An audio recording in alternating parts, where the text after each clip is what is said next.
On today's episode of Watch Chair Ergo, we head back to work on the Ranger some more. Hopefully we can get the thing to run today, and I ride a hoverboard for no reason.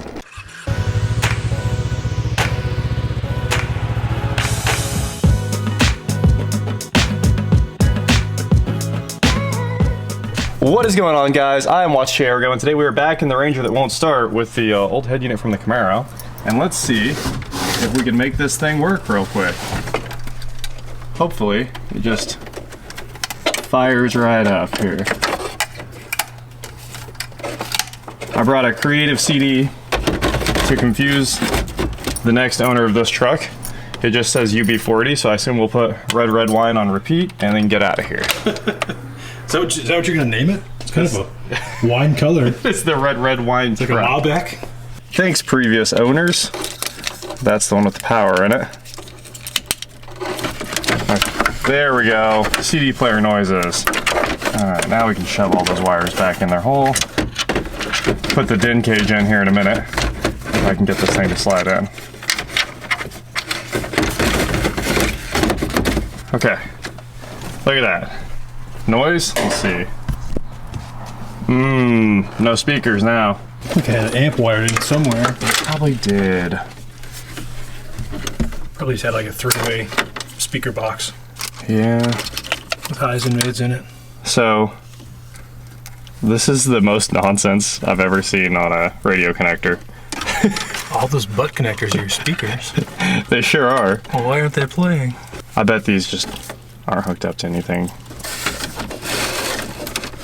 Well, all the rest of troubleshooting can be done on the speaker side. So our two ideas to troubleshoot the truck today were dump all the old gas out or jump the fuel pump and see what happens. So today we're gonna jump the fuel pump and see what happens.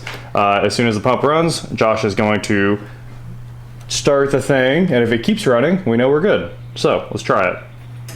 There you go. Oh, clutch.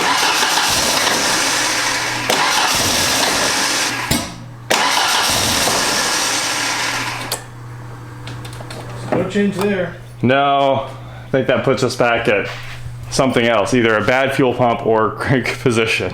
The pump's running. Yeah. I just don't know if it was installed correctly. Like maybe the clamps aren't on the hose. It's just spraying fuel inside the tank. Very possible we still have low pressure. Explain our low pressure at the rail and why it takes so long to build. I have a wire, like a spark tester. Maybe we could see if maybe the ignition's only getting power while you're cranking. And then when you let off the crank, the ignition's losing power, maybe? That's possible. Got our spark tester line of cylinder 1. Here you go. Go ahead. Yeah, she's sparking. Do it one more time here.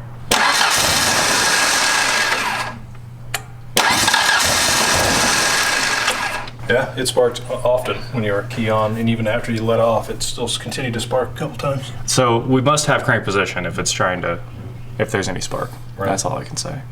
It's still weird that if we pull this, it'll probably run, right? For a second. It wanted to idle yesterday. But then if you touch the throttle, it died. Which tells me it's super lean. Yeah, we got spark, and we have fuel to the rail. Yep. Do we have fuel to through the injectors? Right. And to confirm that, we either have to take it apart and watch it run, or have Noid lights, or an oscilloscope, which we don't have. See if fuel comes out of the injectors. I don't want like fuel in my eyeballs. I'm trying to get too close. There you go.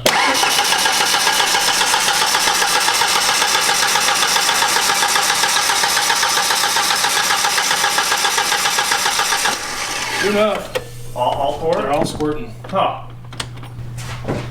Doesn't look Number terrible. 2 is the one that's a little weak. Okay. Oh, kill it. I think we blew an injector out of there. That's cool. It was like... let me plug that back in. We did a compression check real fast on 3 of the cylinders, and they're all above 150. I mean, we saw a 180 on one, but there's no problems with the engine mechanically. What is going on with the mystery engine? After we did a compression test, we decided everything was good there. Now, Josh disconnected the other end of the fuel filter here, and we're going to jump the fuel pump and let it run all of the fuel out of the system. That thing is puking gas out. Man. Yeah, I don't think it's a fuel pump issue. What's funny is it looks really, really clean right there too. Who knows? Oh, that looks cool. for some reason, it still doesn't run. I talked to a local friend that's the 2.3 expert. He said base timing, the ignition control module, which is buried, it's that guy right down there on the lower intake. He said that's a common failure, or the crank position sensor is off. And you know, the whole time I've been thinking I wanted to start with crank position sensor, because if it's been replaced, it's probably wrong. Not saying anything about Kyle or his dad working on it at all. It's just that if it's the last thing to be replaced, it's probably the problem. So who knows? That could very well be the problem. It's very picky about that. There's a factory spacing tool for the crank position sensor, and I mean, I haven't actually looked at that. So it's probably the problem. We're gonna have to get in there and look at that next. I wanted to try to unhook the intake side ignition coil there, because I just found out the ICM fires the exhaust side only until it starts, and then it switches to both, and then it dies, all right? When this thing starts for that 1 second, that's when the truck dies. So, unplugged the entire intake coil pack. Let's give it a crank. Here we go. Pump prime. Well, it's still fired, just not where I'd expect usually. Pump prime. No change. All right, giving up. I have to go to TX2K. If you're coming to Texas to do a little roll racing, have some fun, check it out, come hang out. I will be down there until the end of the week for the most part. We'll see how long we're down there, and we're gonna have some fun. So come say hi, come hang out. We're just chilling. No official racing this year. We'll be at the track, but just hanging out. So anyway, come say hi, hang out at 2K, have some fun. This thing, we'll get back to it when I get back. While we are down here at the closed Texas 2K, that video is coming up next, I wanted to give you an update on where we are at on this Ford Ranger. I'm just gonna start at the back of the truck, because that's the best place to start. It's what everybody wants to know. Yesterday, while we were heading down here, Josh pulled the bed off the truck, pulled the fuel pump out, and it's perfect. We thought it might be the connections to the pump, you know, things that you have to try. So he pulled the bed off, pulled the pump out. The pump is brand new. It was installed correctly. There's no kinks in the lines. Everything looks great. Coming from the fuel pump, we went to the fuel filter. Of course, the first day we replaced the fuel filter. It was only $5. It's an O'Reilly's part. You should always do fuel filters anyway. Of course, we put a fuel filter on it. After that, keep going up the fuel line, down the frame, and we went to the rail. My dad was like, if you've done an FPR, it must be the rail. Like, the rail's clogged, it's a fuel issue. So we talked to him about it for a minute, and we were like, well, let's pull the intake off for the 3rd or 4th time now and clean the rail. So I'd already pulled the rail and done an FPR. Fuel pressure regulator made a big change. As you saw, when I pulled the vacuum line off of the FPR, the engine would run. Not correctly, but like for 10, 15 seconds, it would get, you know, it'd fire like one time and then run through the other 3 cylinders with nothing or something, fire, 3, and then it just kept doing that. So we put an FPR on it because it made a lot of sense. That's what it would be, $25, something like that. Not expensive and not hard to replace. After I told my dad the fuel pressure regulator was new, he was like, you need to check the rail. So Josh pulled the intake again and cleaned the rail. And it's perfect. Flows great, no problems there. The return's not blocked. The fuel system is good. And there's one more piece in that fuel system, and it's those 4 injectors. And of course, the day before, I pulled the intake off. We pulled all the injectors out, and we can watch each injector spray fuel, and the spray pattern looks good. It doesn't look clogged. You saw that in the video earlier, you know? Fire order is like 1, 3, 2, 4, or something like that. And you saw it do its one, just sit there and leapfrog back and forth. Fueling is good. That's all the fueling. There's nothing else left in the fuel chain on that bad boy. Obviously the ECU is driving the injectors, so that checks out.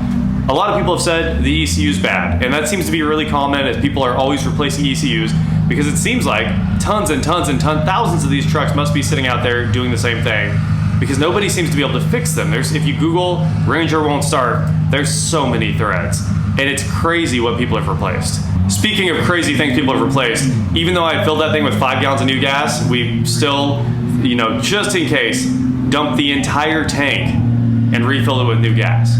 So there's no way it can be fuel, and those need to stop. It takes so long for gas to go bad. I've started 5, 8-plus-year-old gas, no problem at all, and it can fire on the first time. I mean, people are saying that gas has a shelf life. Gas loses its butane, and like the hydrocarbons start to break down. It breaks down, but it will still run. Anyway, that's the fuel system. ECU has to be good. We've plugged in the OBD2 reader. We couldn't get it done with the Bosch one. We ended up with the really cheap Innova one, the old school one. O'Reilly sells it. Josh had one. We plugged that in. The codes we got were 10, which is snap throttle open, 111, which is ECU checks good, that's system check passed, and 539, which is like an AC short to ground or something like that. Something super simple. The car does have, it was either a dealer or factory added AC system. It doesn't look very factory installed because the brackets, they're weird. Very odd, like welded brackets, but it looks like it was dealer installed, which is kind of cool. The truck's an XLT, which seems to be the loaded trim for that year. That said, with those codes, what can be wrong? ECU checks out. We know the ECU is doing its thing, right? Because the thing will start for a second. I mean, it seems like the ECU is okay. Ignition side. We've tried one coil and the other coil. We do know that when it's starting, only the exhaust side fires, and then after the engine starts and the ECU thinks everything's cool, it fires up the coil on the intake side, the dual plug configuration. We've tried unhooking the intake side coil, and it's, you know, same symptoms, nothing changes. It'll fire and then die. Lots of people suggested the ignition. Race cars, non-stop passes behind me. Anyway, a lot of people suggested it might be the ignition control module. So Josh checked that while I was gone yesterday. He went through all the tests with a meter and was like, the thing tests bad. So we bought another one, and he went and put that on. No change. Not the ignition control module. We put the old one back on. This sounds like it's gonna be a fast pass.